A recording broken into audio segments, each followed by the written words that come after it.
think basically, if you look at what is happening currently, is a manifestation of state failure.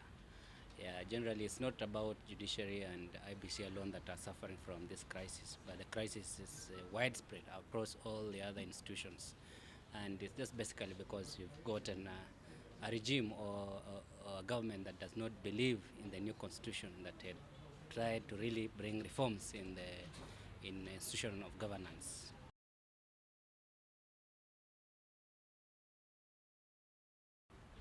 I think the fault is not with the constitution, but the fault is the implementers.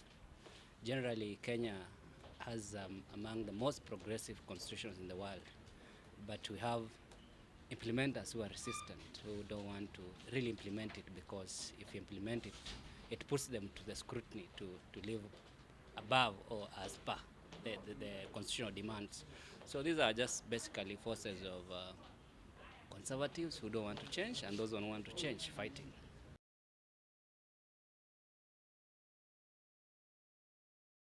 One, it begins with political goodwill. I think it will take a change of regime or a change of the thinking of people in government today to make sure these systems work, or people within the judiciary, the IEBC or the police, the AG. It will take political goodwill from above to make these institutions work, because even if you have this good constitution, you have good members driving these institutions, let's say like the judiciary, head Mutunga, who really believed in the constitution.